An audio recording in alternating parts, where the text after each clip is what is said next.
There was this part of an interview that you did with Jay Shetty, and you were talking about it was the worst piece of advice that you had was to be nice. And I loved that so much.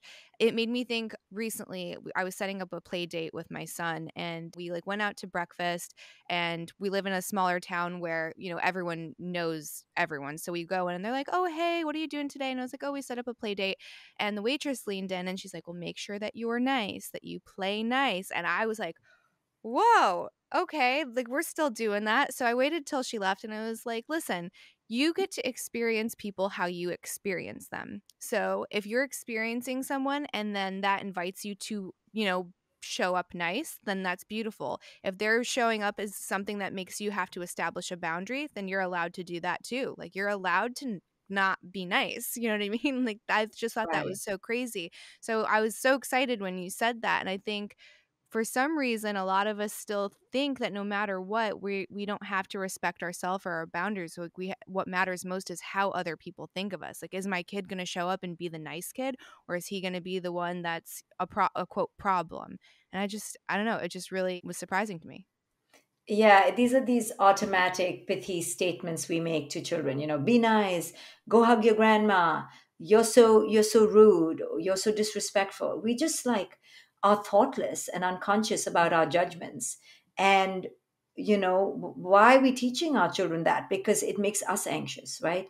The waitress was first just running on autopilot. She wasn't even really thinking. And then secondly, we want people around us to be nice because it makes us feel nice. It makes us feel good. It's much easier to handle, but being authentic can be uncomfortable, like Mhm. laying a boundary, saying no, walking away, saying, I don't want to play with you.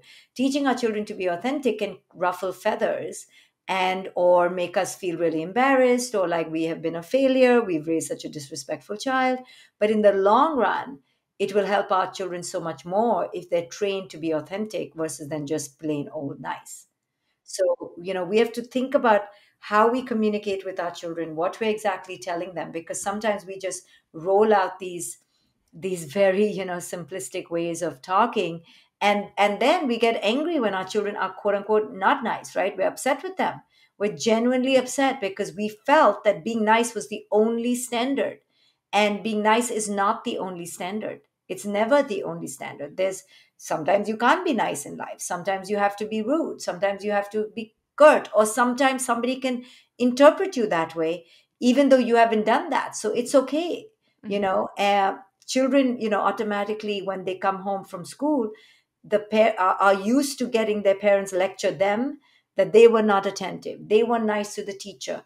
Very rarely do we take our children's side when it comes to issues with especially teachers, right? We typically blame the child because we're so embarrassed. But sometimes it's okay to say, yeah, I can see why you're upset with the teacher. I can see why she wasn't exactly very kind. And I understand.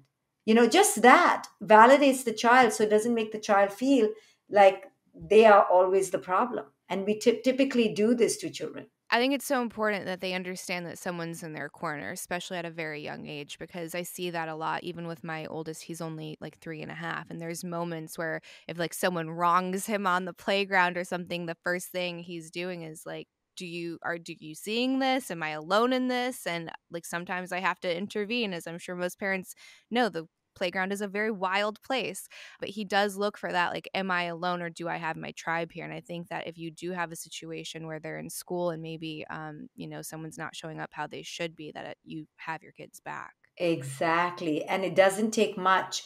It's not about indulging your children Hmm. or creating entitled brats.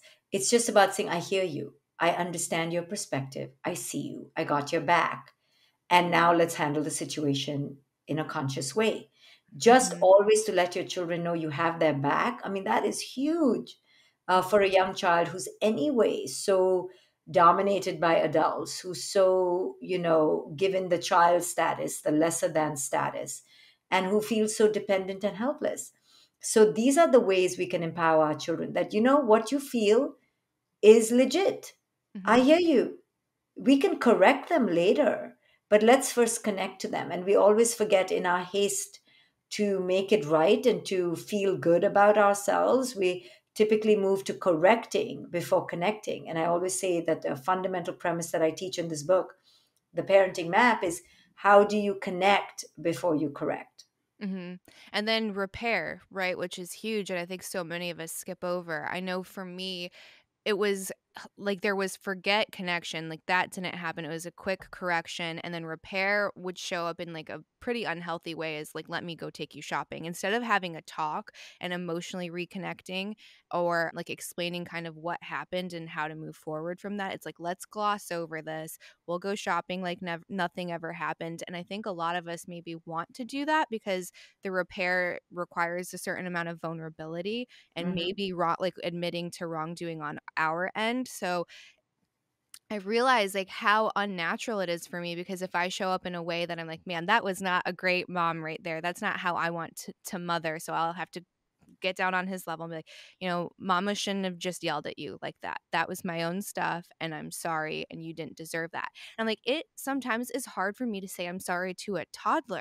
And like, what is that about? Like that just shows how much I'm not willing to be vulnerable with myself in that moment. So it's crazy how insidious some of this stuff is. 100%. And it's not even to say sorry, it's even deeper than that, right? It's to own it, to then do the work, to go, why did I bloody lose my temper like a fool?